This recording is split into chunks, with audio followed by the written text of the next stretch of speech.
கிருஷ்ணகிரி மாவட்டம் ஊத்தங்கரை அருகே கூட்டுறவு பயிர்க்கடன்களை முழுமையாக தள்ளுபடி செய்ய கோரி விவசாயிகள் ஆர்ப்பாட்டத்தில் ஈடுபட்டனர்.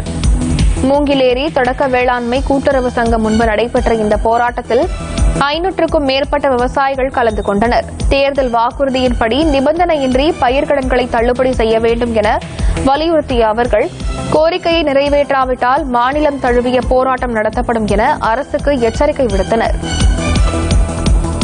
இந்த மூங்கிலேரி தொடக்க வேளாண்மை கூட்டுறவு வங்கிக்கு 2 ஊராட்சிகள் உட்பட்டவை. ஒன்று மூங்கிலேரி, 2வது புதூர் புங்கனை.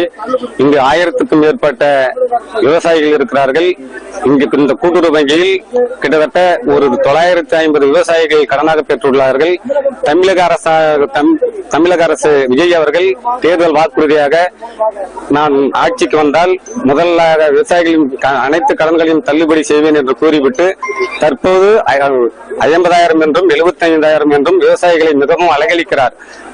கொங்கு நாடு முன்னேற்ற கழகத்தினுடைய பொதுச் செயலாளர். என் பெயர் கொங்கு கோவிந்தசாமி.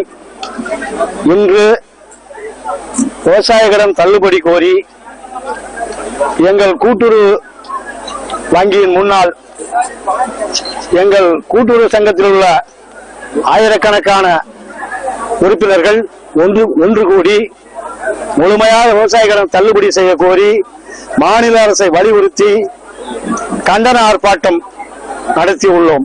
மூங்கிலேரி பஞ்சாயத்துக்கு உட்பட்ட புதூர் பஞ்சாயத்துக்கு உட்பட்ட மூங்கிலேரி தொடக்க கூட்டுறவு வேளாண் வங்கியில் கடன் பெற்ற விவசாயிகள் சங்கம் சார்பாக இன்று கண்டன ஆர்ப்பாட்டம் நடைபெற்றது.